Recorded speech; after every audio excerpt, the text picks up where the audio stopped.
with a lot of anger when I was young. It was passed down to me. I grew up with a lot of frustration and I took it into my marriage. A lot of anger. I had it with the early kids, and people who talk to me and meet me now, they go, I don't see it. Are you just kidding? And you don't see it for two reasons. One reason you don't see it is because we always put our best foot forward. Every one of us does. And I can't see what's in your closet. You can't see what's in mine. But the second reason you may not see it is because God has done a great work in my life. In fact, this last week I said, okay, I'm preaching on anger again. Are you married to an angry man? And she went, I don't think so. I'm like, yes, I have worked so hard to control my temper. So we're doing Out of the Shadows, and I've been talking about those dark things in our life that maybe not everyone else sees, but that's plaguing us. And so I have to start today with the great superhero, Bruce Banner. Does everyone know Bruce Banner? Is everyone familiar? Bruce Banner was hit with gamma radiation, some weird science experiment. It gave him the ability to transform into a superhero, and it's kind of like a Dr. Jekyll, Mr. Hyde thing that he has going on, where he changes from this wimpy scientist to this giant beast of a warrior, the greatest warrior on earth. And the trigger for this transformation is the emotion of anger. He starts to get angry, and then he can't control it. Oh no, I'm getting angry. And someone slaps him in the face. And it's like, oh no, I'm getting, or someone kidnaps some child or his girlfriend, and he starts to get mad, and he can't control it. Rage is building up, and his body mass begins to expand. Muscles bulging out of his shirt until finally his shirt rips off of his body. His feet expand so big that his shoes and the soles, they just pop and the shoes are gone.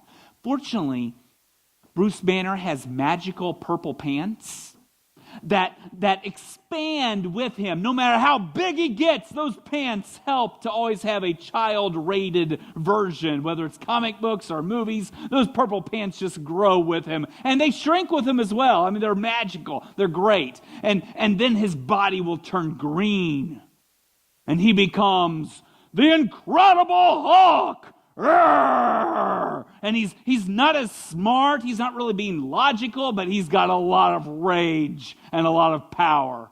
And he goes out and he can jump from the earth into the sky and swat down helicopters.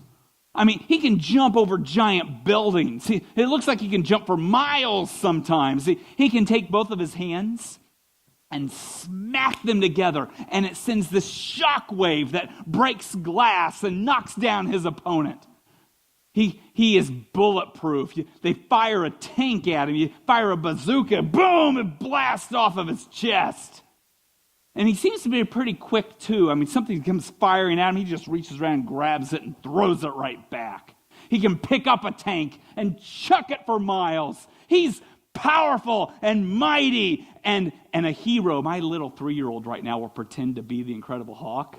It's adorable because he'll take off his shirt and like there's nothing there, especially with my kids. They're like as scrawny and puny as you can get, right? And my little 3-year-old's going, and it's like, yeah, you couldn't scare anything right now. I mean, you're so wimpy, you have no idea. But the Incredible Hulk's this giant beast, someone to be admired. But it comes with this great, great cost. Because of his anger, all of the relationships in his life are severed. They're all broken. He can't maintain a relationship with his girlfriend. The entire world hates him and wants him gone. And the very thing that gives him all this power is the very thing he hates. And he's doing his best to get rid of it, and he can't figure out how to control his anger. I'm always angry is the big line in the movie. That's his problem. Are you an Incredible Hulk? Do you have that same rage that comes barreling out of you? If you do, it probably gives you a lot of power. There's benefits to having a lot of anger. It probably allows you to win arguments, to take over. It gives you a way to unleash all of your stress. And it probably comes with a great cost. It probably damages the relationships that you love the most.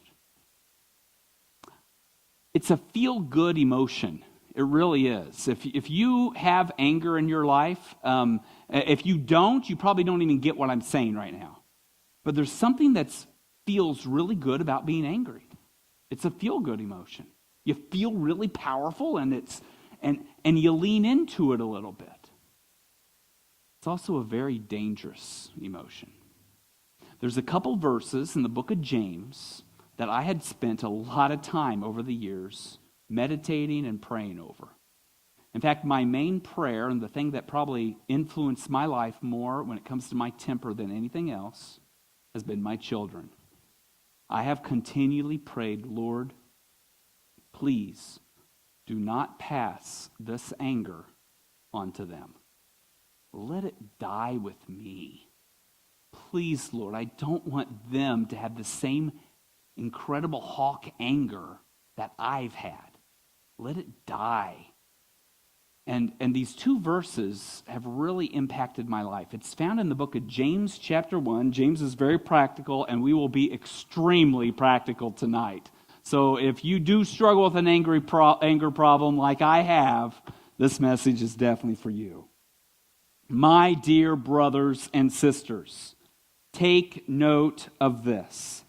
Everyone should be quick to listen, slow to speak, slow to become angry.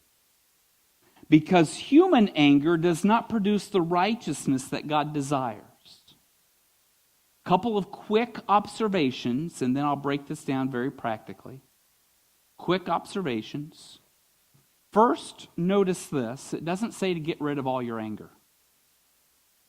God never tells us to do that in Scripture. He doesn't say, stop being angry altogether. In fact, anger is just an emotion. That's all it is. And there's times when we're supposed to be angry.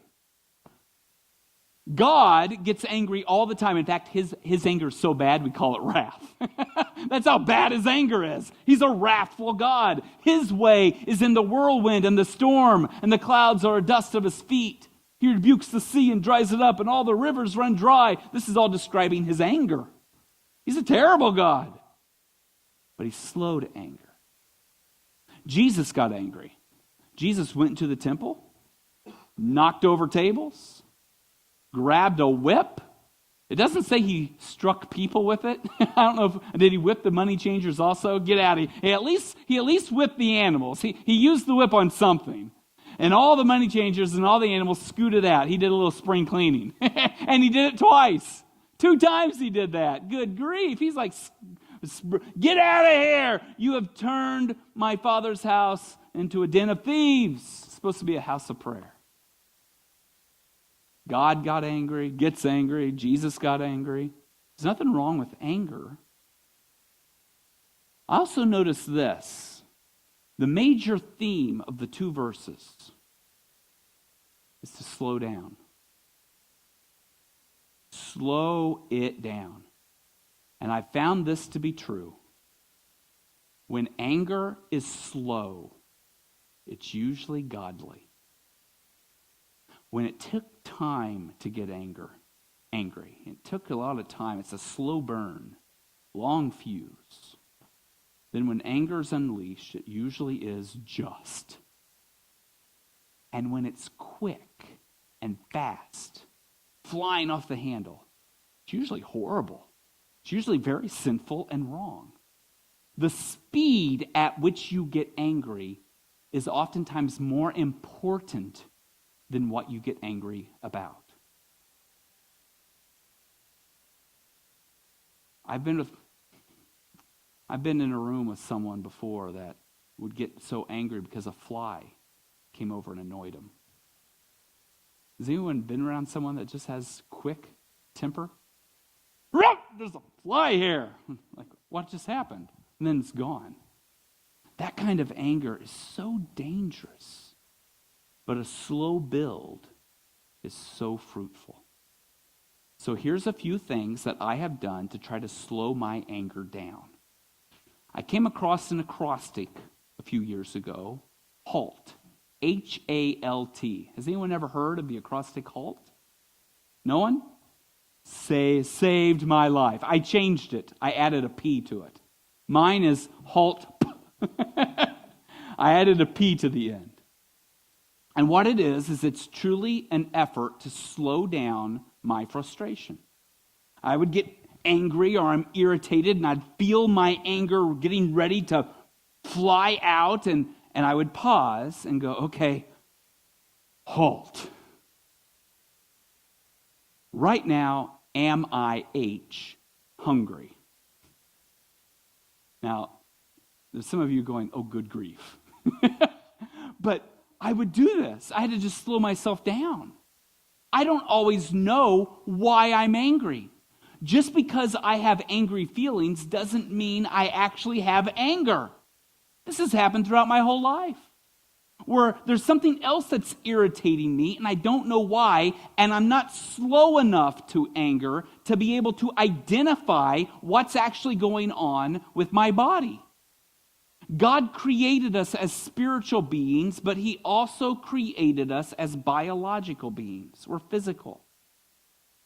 And I just had to pause and go, am I just hungry right now? If I am, perhaps I'm still angry about the situation, but why not at least eat first and then come back and see if it still bothers me? Have you ever been in the room and you hear your kids in the next room and the noise starts to escalate? And you hear it going, and you hear it escalating. And then all of a sudden, you start hearing a little more irritability, and they start bickering. And you realize, oh, I haven't fed them yet. Oh no, this is bad. Because you feel it coming, and you know if you don't get some food in their stomach quick, there's going to be a meltdown. You guys know what we're talking about, don't you? Yes, you do. You got to start feeding these guys. Because this food will add to this irritability. And so I'll run around and get food. Okay, shove it in, feed them. We've all been there. And adults are the same way, where sometimes we just have to stop and go, am I actually hungry? H-A. A is angry. It's about transference. It's about taking anger that you're about to have with something else and now applying it to this situation. Surely no one in here has ever done that. Surely you've never been frustrated about something going on in the next room, and you come in and now you make a new situation. For example, I'm out in the garage, and I can't get this stupid lawnmower to work. Come on! I've been at this forever. It's going to be raining soon. The grass is growing. I need to get this lawnmower, and I'm trying, and I break the piece. I'm trying to repair, and this is driving me crazy. And then I go in the house. And Rachel goes, blah, blah, blah. And I go, rah, rah, rah. And we start to bicker and fight right away. I could care less about this situation. It makes sense to me that she's wrong right now and I'm right and we have an issue in front of us. It makes sense right now. But if I could slow myself down and realize, no, wait, it's not you. It's not what you just said. In fact, I don't care about this. I'm mad at the lawnmower, and I'm taking it out on you. It's transference.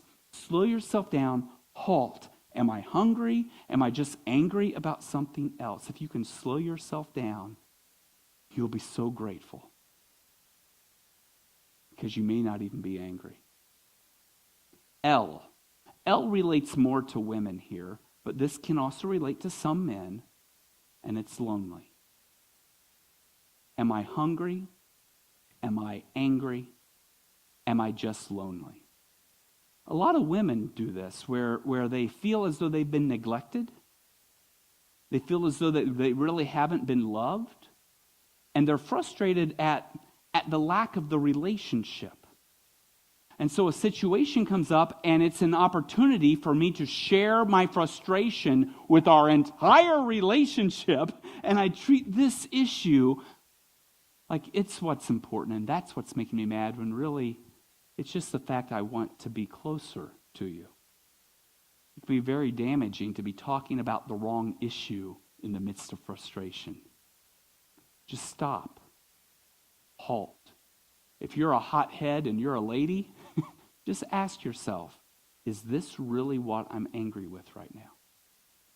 And the T has saved my marriage. My first year of marriage was really difficult.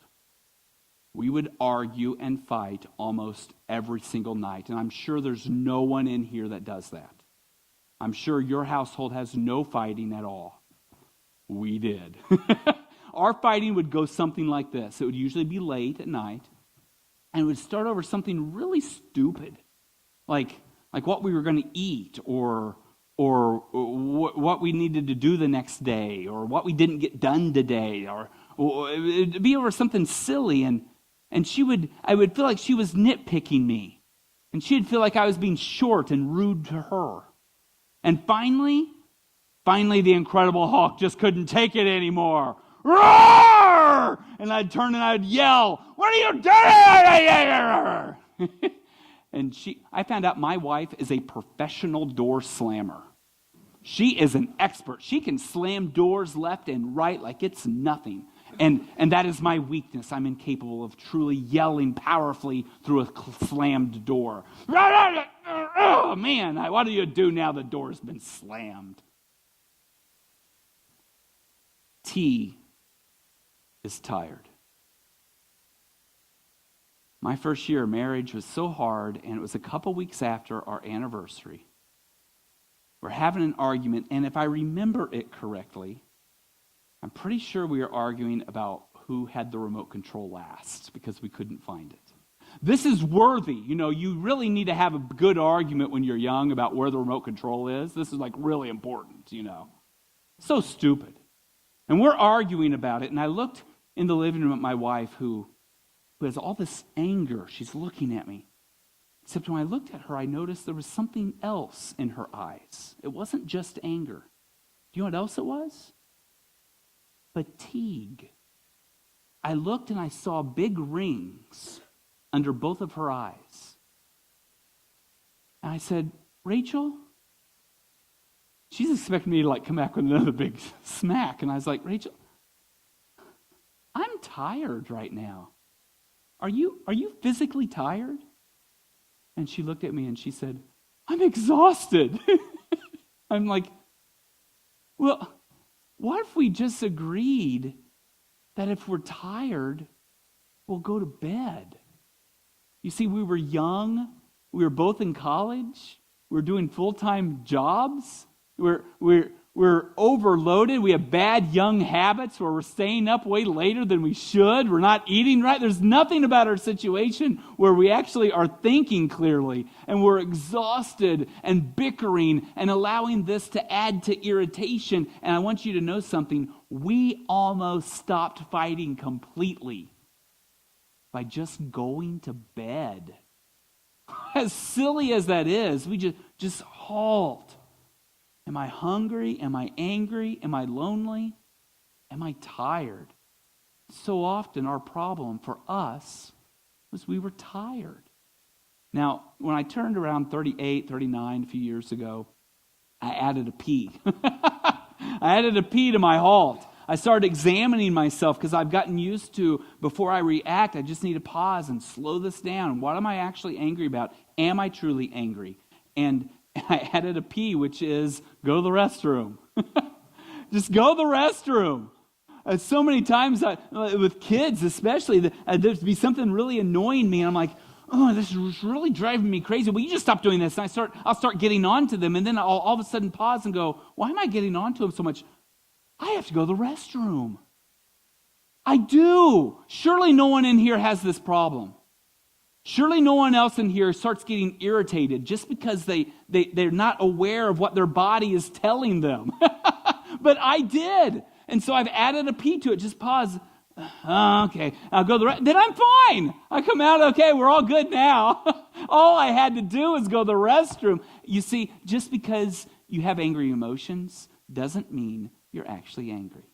Now, there's a second thing that I want to share from this verse with you. It says, because human anger does not produce the righteousness that God desires. Human anger versus what? Human anger versus, what else is there? Why do you even have to have the word human there? Is there another kind of anger? Because human anger doesn't produce. Well, what other kind of anger is there? There's human anger because no one's helping me out. There's also a God anger. There's a divine anger. And just because I am angry doesn't mean I should be angry. And so what I'll do in my situation, when I feel myself really getting frustrated, is I'll pause and just go, am I hungry, angry, lonely, tired? No. Do I have to go to the restroom? No. This actually is a situation that really bugs me. So now the question is, should it bug me? Am I right to be angry, or am I just being petty? And the way to know whether or not I should be angry or not, and the way you can know if you should be angry or not, is God angry about it or not? Because there's a lot of things God just doesn't care about. That's a big deal to us and not to him. Let me give you an example of probably a real-life illustration that will hit someone in the house. You're a wife, and you come into the restroom, and there on the floor is a wet towel. You're so frustrated. You come into the bedroom and you explain to your husband, please, don't leave wet towels on the floor. Could you hang that up next time? He goes, oh yeah, sorry about that. The next day you come in, there's a wet towel on the floor, and he's already gone. You have to reach down and pick it up yourself and hang it up. You come in the third day, and there's a wet towel on the floor. You have to reach it. He's already gone again. And now you've had to have this conversation 3 times. You have only had it with him once, but you've had it with yourself 3 times. It's escalating. You're building it up. Finally, the 4th day you come in, there's another wet towel on the floor. What are you going to do? You go downstairs before he leaves and you go, I told him, and he turns at you and goes, and you start this argument, this fight. And here's the thing, is God upset with this wet towel on the floor? He's the God who made swamps. He created fungus. He doesn't care. He doesn't care. You care. And all of us have something in our life that we care about. We think it's important. But when I realize that it's not a big deal to God, then I need to realize that anger's not the emotion to take care of it with. It's got to be another trick. I've got to have more tools in my bag. I can't just get angry because I'm being petty. This is about me. So I need to approach this in a different light. I need to somehow see if I can't be more creative in my approach.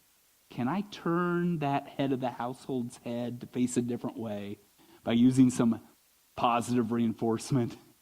Is there something else I can do right now? Perhaps I could just be a towel picker-upper the rest of my life. Whatever it is, whenever I realize that it's not a big deal to God, I need to yield. And this is how you can tell whether or not it's a big deal to God or not. Book, chapter, verse.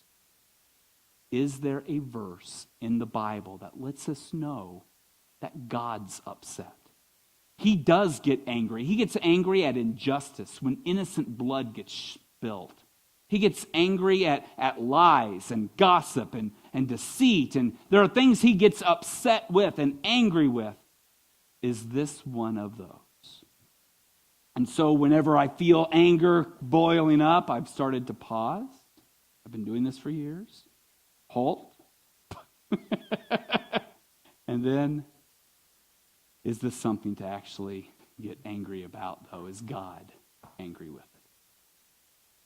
Now, number 3 is very important, too. I love how it says everyone should be quick to listen and slow to speak. I think this is where our mothers came up with the idea of telling us that God gave you 2 ears and 1 mouth for a reason.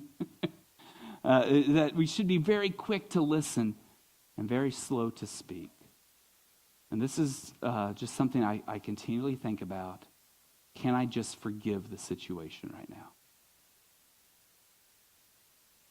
Who in here has been married the longest? Has anyone been here married over 30 years? Over 30? How about 40? Okay, we have 2 taking each other on. 45? Oh, 50? 50? 51? All right, you win. 51 years. That's great. Everyone give him a hand. 51 years. Do you guys fight?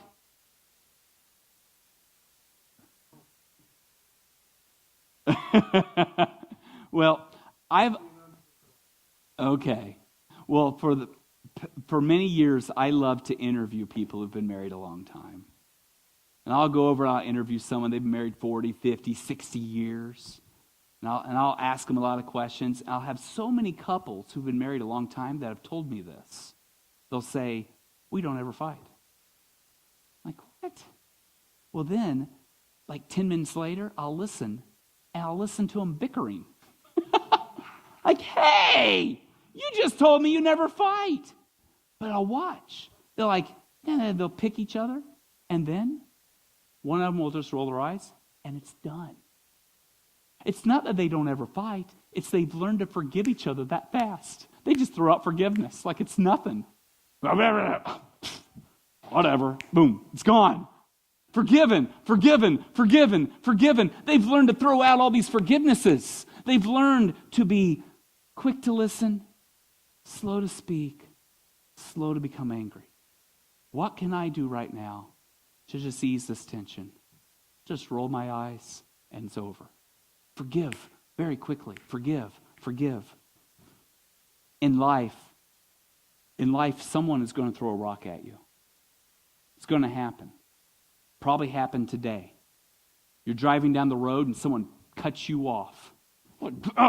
Rock hits you upside the head. You go into a store and you hear some snide comment. Boom, a rock hits you. You go to work and your boss comes in with a big rock and takes it and throws it right at you. What was that for? You go home, walk in the door. Your spouse throws a rock at you.